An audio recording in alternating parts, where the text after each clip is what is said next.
from Vietnam on the first Earth Day in 1970. And I was a young senator and advocate in Rio in 1992 when we held the first Earth Summit. To say the least, it has been an interesting journey of 46 years to this podium today. And after many COPs, many miles traveled, and many more debates, it's fair to say that all of us could feel an extraordinary sweep of emotion and joy at the moment in Paris when 196 nations simultaneously said a resounding yes. We will do our part. We will live up to our responsibility to future generations, and together, citizens of the world, we will work to save our planet from ourselves. Now, that was a special moment in the plenary at Le Bourget, one that I am confident those who were privileged to be there will never forget. So for certain, today is a day to mark and to celebrate the hard work done by so many to win the battle of securing the Paris Agreement. But knowing what we know, this is also a day to recommit ourselves to actually win this war.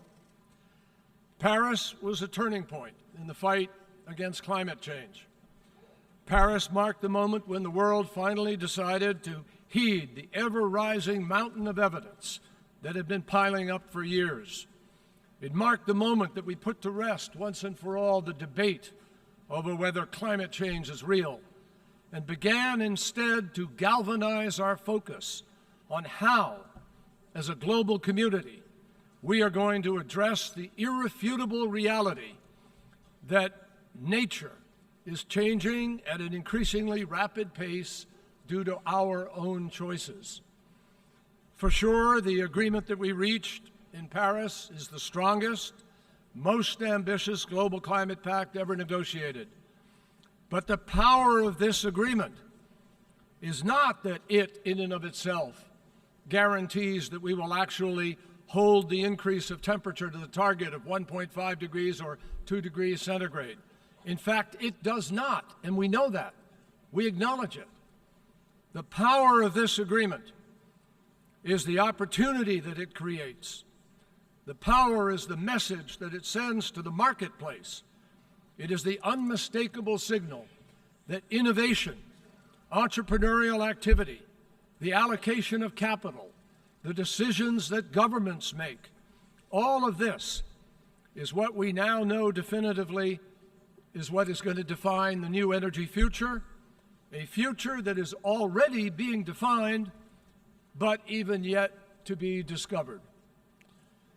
The power of this agreement is what it is going to do to unleash the private sector, and it is already doing to set in pace the global economy on a new path for smart, responsible, sustainable development. Already last year, my friends, renewable energy investment was at an all-time high, nearly $330 billion. And it is predicted that we will invest tens of trillions of dollars by the middle of this century. For the first time in history, despite the low prices of oil, coal, and gas, more of the world's money were spent fostering renewable energy technologies than on new fossil fuel plants. Today we know the new energy future, the efficiencies, the alternative resources, the clean options. None of what we have to achieve is beyond our capacity technologically. The only question is whether it is beyond our collective resolve. Indeed, even in the time since we convened in Paris, we have seen new evidence of the danger that the climate change pace poses to our planet. We learned that 2015 was the hottest year in recorded history by far. And we learned that after knowing that the past decade was the hottest on record. And the one before that was the hottest on record. And the one before that, the third hottest on record. And now we know that this year is already on track to be the warmest of all and last month, March, was the hottest recorded March in all of history. This past winter, the maximum extent of Arctic sea ice was the lowest ever reported, breaking the record that was set just 1 year ago. So the urgency of this challenge is only becoming more pronounced, and that is why our gathering today is, in fact, historic. The United States looks forward to formally joining this agreement this year, and we call on all of our international partners to do so. As the first Earth Day proved here in the United States, when 20 million Americans came out into the street and said, we do not want to live beside a toxic waste dump. We do not want rivers that actually light on fire. When enough people come out and make their voices heard, when they turn their policy into a voting issue, when they work together towards the same real goal, then measurable change is possible. Today, as we think of the hard work ahead, I am reminded of Nelson Mandela's very simple words. It always seems impossible until it is done.